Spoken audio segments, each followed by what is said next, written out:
السلام علیکم میرے عزیزوں قارب، میرے عزیزوں میں ہوں افتخار فی پیارے پاکستان کے سٹی آف لو لاہور سے۔ دوستو، آج میں آپ کو کہانی سناؤں گا، لیکن یہ کہانی راوی کی کہانی ہے۔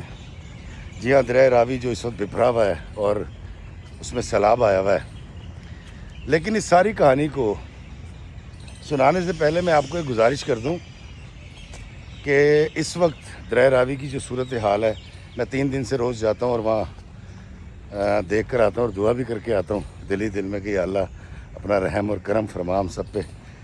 دوستو، اس وقت تقریباً 2 لاکھ کیوسیک یا اس سے کچھ زیادہ پانی یہاں سے گزر رہا ہے، لیکن یہاں سے 5-5.5 لاکھ کیوسیک پانی بھی گزر سکتا ہے اور گزر چکا ہے۔ تو ابھی آپ خاطر جمع رکھیے، کوئی بہت بری خبر نہیں ہے، انشاءاللہ بالکل پینک نہ ہو۔ اور آپ بہت سارے ویڈیوز دیکھ رہے ہیں جس کے اندر اپڈیٹ آ رہی ہیں اور پھر انسان انزائٹی کا شکار ہوتا ہے اور ڈپریشن کا شکار ہو جاتا ہے۔ اس پر بات ہم آگے چل کے کریں گے، لیکن ابھی تک اللہ کا بڑا کرم ہے، ہم وہ ساری صورتحال ڈسکس کریں گے۔ لیکن میں آج آپ کو یہ بتانا چاہ رہا تھا کہ یہ جو دریا راوی لاہور سے بھی گزرتا ہے اور کئی شہروں سے گزر کے پنجنت کے مقام پہ جا کے ضم ہو جاتا ہے، یہ راوی آتا کہاں سے ہے؟ تو دوستو، ہندوستان کے اندر ہماچل پردیش ایک علاقہ ہے، وہاں پر 5 پہاڑیاں ہیں۔ ان پہاڑیوں کے بارے میں جو قدیم جو تاریخ ہے وہ ہمیں بتاتی ہے کہ کہا یہ جاتا ہے کہ ہنومان جی کی عملداری یہاں تھی۔ یہ ہنومان جی کا علاقہ تھا، اس کو ہنومان ماؤنٹ بھی کہتے ہیں، ہنومان ڈیرا بھی اس کو کہتے ہیں، جہاں سے ان 5 پہاڑیوں سے جہاں سے یہ دریا راوی برآمد ہوتا نکلتا ہے۔ اور ان 5 پہاڑیوں پر برف باری بھی ہوتی ہے، لیکن بارش بہت زیادہ ہوتی ہے، اور سارے سال وہاں کا جو موسم ہے وہ ٹھنڈا رہتا ہے۔ تو جو ہندو ہیں ان کے ہنومان جی کی وہ عملداری ان 5 پہاڑیوں پہ، اور اس کو پھر ہنومان ماؤنٹ یا ہنومان جی کی پہاڑی یا ہنومان جی کا ڈیرا پکارا جاتا تھا۔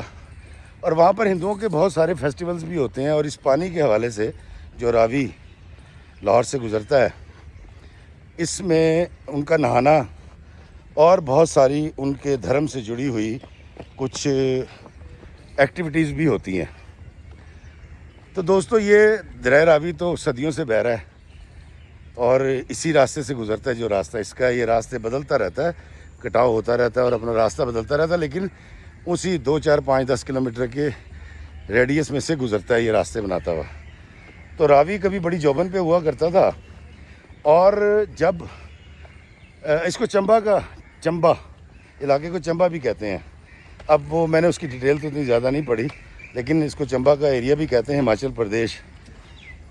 تو یہ جو ہنومان ماؤنٹ تھا، جب پاکستان میں نہیں، جب ہندوستان پر انگریز سرکار نے قبضہ کیا، تو کیونکہ گورے کا تعلق تھا سرد علاقے سے اور یہاں پر 6-8 مہینے گرمی رہتی تھی، تو انہوں نے رخ کیا ٹھنڈے علاقوں کا۔ اور آپ نے دیکھا ہوگا مری میں، ٹھنڈیانی، ایبٹ آباد اور اس طرح کے مختلف علاقوں میں جہاں جہاں سرد علاقے تھے یا جہاں کا موسم بڑا خوشگوار ہوتا تھا، برف باری ہوتی تھی، وہاں پر انگریزوں نے اپنے گیسٹ ہاؤس بنائے، اپنی رہائشیں بنائیں۔ یہ ان علاقوں میں چلے جایا کرتے تھے جو بڑے انگریز تھے، جو کرتا دھرتا تھے، تو وہ پھر وہاں سے بیٹھ کے آرڈرز جاری کرتے تھے۔ تو پھر نیچے کا جو عملہ تھا، نیچے کے جو لوگ تھے، وہ پھر پورے ہندوستان کو چلایا کرتے تھے۔ تو ایک ارل آیا، اس کا نام تھا ارل ڈلہوزی کی ایک دکان بھی ہے پاکستان میں ڈلہوزی کے نام سے لاہور میں۔ ارل ڈلہوزی جو تھا، اس کو بھی وہی پرابلم تھی کہ وہ آ تو گیا تھا ہندوستان پہ قبضہ کرنے اور یہاں رہنے کے لیے، حکم چلانے کے لیے، لیکن ارل ڈلہوزی کو گرمی لگتی تھی دیگر انگریزوں کی طرح۔ اب وہ کیا کرتا؟ تو اس کو بتایا گیا کہ یہاں پر 5 پہاڑیاں ہیں، اس کو ہنومان ماؤنٹ کہتے ہیں، اور آپ وہ چل کے دیکھیں وہ علاقہ۔ جب اس نے اس کو وزٹ کیا، اس کو بڑا اچھا لگا، تو اس نے وہاں پر انگریزوں کے انگریز دور کے اندر اس نے اپنے لیے ایک گیسٹ ہاؤس اور ایک رہائش بہت اچھی بنوائی وہاں، جو آج بھی ہماچل پردیش میں موجود ہے۔ تو اس کے بعد اس چوٹی کا، ان چوٹیوں کا، 5 چوٹیوں کا، جو کہ تقریباً 7,000 فٹ سے لے کر 7,500 فٹ یا میٹر، فٹ ہے میرا خیال، یا شاید میٹر ہے، میں بھول گیا، بہرحال اس کی یہ اونچائی ہے 5 پہاڑیوں کی۔ تو ان 5 پہاڑیوں کو جہاں سے راوی نکلتا ہے اس کا نام رکھ دیا گیا ڈلہوزی ماؤنٹ۔ یہ بھی آپ سرچ کریں گے تو آ جائے گا۔ تو اس علاقے میں جب برف باری ہوتی ہے اور پھر بارشیں ہوتی ہیں اور پھر گرمی کا ذرا سیزن آتا ہے تو وہاں سے جو ندی نکلتی ہے اس ندی میں کچھ اور ندیاں ملتی ہیں اور پھر آگے جا کے جو دریا بنتا ہے وہ ہے دریائے راوی۔ اچھا اب دوستو، دریائے راوی ہندوستان سے، ہماچل پردیش سے چلتا ہے اور پنجنت تک اس کی لمبائی 750 یا 850 کلومیٹر بنتی ہے۔ مزے کی بات یہ ہے کہ دریائے راوی ہندوستان سے پاکستان میں جب داخل ہوتا ہے تو 2 بار داخل ہوتا ہے۔ جی ہاں، بڑے حیران ہوں گے کہ ایک دریا 2 بار کیسے داخل ہو سکتا ہے، تو میں آپ کو اس کی تفصیلی بتاتا ہوں۔ دوستو، شکر گڑھ کے قریب ایک علاقہ ہے بڑا بھائی، وہاں پر ایک دربار ہے، بڑا بھائی دربار۔ میں نے وہاں پر ویڈیو بھی بنائی تھی۔ تو بڑا بھائی دربار کا جو علاقہ ہے، اس تحصیل کا مجھے نام تو نہیں پتہ، میرا خیال شکر گڑھ ہی ہے، اس کے پاس، اس دربار سے تقریباً 1.25 کلومیٹر دور سے یہ راوی پاکستان میں داخل ہوتا ہے۔ اور مزے کی بات یہ ہے کہ راوی جب پاکستان میں، ہندوستان سے پاکستان میں داخل ہوتا ہے تو پھر یہ کچھ علاقہ بہنے کے بعد یہ واپس ہندوستان میں چلا جاتا ہے، اور پھر کچھ علاقہ کراس کرنے کے بعد، کچھ کلومیٹر کے بعد یہ دوبارہ پھر پاکستان میں داخل ہوتا ہے۔ تو میرا خیال ہے کہ شاید ہندوستان سے آنے والے دریاؤں میں یہ واحد دریا ہے جو پاکستان میں 2 بار داخل ہوتا ہے، راوی۔ اچھا میں آپ کو بتاتا ہوں، یہ جس علاقے میں داخل ہوتا ہے اس علاقے کی بھی ایک بڑی خصوصیت ہے، وہ یہ کہ جو بڑا بھائی کا علاقہ ہے، بڑا بھائی رحمۃ اللہ علیہ کا جو دربار ہے، ان کا جو علاقہ ہے، وہ اس علاقے کے اندر زمین میں پانی کا جو لیول ہے، سطح اتنی بلند ہے نیچے زمین میں، ٹیبل آف واٹر جس کو کہتے ہیں، واٹر ٹیبل، کہ وہاں 5-6 فٹ پر پانی نکل آتا ہے۔ تو وہاں جو ٹربائنز لگی ہوئی ہیں وہ میں نے دکھائی تھیں، ان ٹربائنز کا منہ بند کر رکھا ہے، اس کو چلانے کی ضرورت نہیں ہوتی۔ جب پانی چاہیے ہوتا ہے صرف اس کا منہ کھولتے ہیں اور پانی آنا شروع ہو جاتا ہے، اور پھر اس کو بند کر دیا جاتا ہے۔ اس لیے وہاں پر بہت زیادہ چاول بڑی آسانی سے کاشت کیا جاتا ہے اور بڑی اچھی فصل ہوتی ہے۔ تو راوی جہاں سے پاکستان میں داخل ہوتا ہے اس علاقے کے اندر ان ٹربائنز میں سے جو پانی بہتا رہتا ہے، یا ایک دم سے پانی آ جاتا ہے سیراب کرنے کے لیے ٹربائنز میں، تو اس کے بارے میں مشہور ہے کہ یہ کسی صوفی بزرگ کی کرامت ہے۔ لیکن میں نے اس سے آپ کو بتایا، کیونکہ نیچے راوی کا بالکل پیٹ ہے وہ، تو پانی کی سطح وہاں پر بہت بلند ہے۔ اچھا میں آپ کو بڑا بھائی کے حوالے سے، دربار کے حوالے سے ایک اور بھی بات بتاتا ہوں، یہ بھی ویڈیو آپ جا کے سرچ کر سکتے ہیں میرے یوٹیوب چینل پہ۔ راوی کے کنارے یہ جو دربار ہے بڑا بھائی، کہا یہ جاتا ہے کہ پاکستان میں سورج کی پہلی کرن جو ہے، جب سورج نکلتا ہے اس کی پہلی کرن جو پڑتی ہے وہ شکر گڑھ کے یا بڑا بھائی کے اس علاقے میں ان کے گنبد پر، یا وہاں جو کوئی ٹاور ہے یا جو کوئی اونچا درخت ہے اس پر پہلی کرن وہاں پڑتی ہے۔ اس کے بعد پھر وہ کرنیں ہمارے موجودہ پاکستان میں ہر طرف پھیل جاتی ہیں۔ یہ بھی ایک بڑی انفارمیشن ہے آپ کے لیے۔ دوستو میری عمر جو ہے 57 ہے، 57 میں لگ گیا ہوں میں۔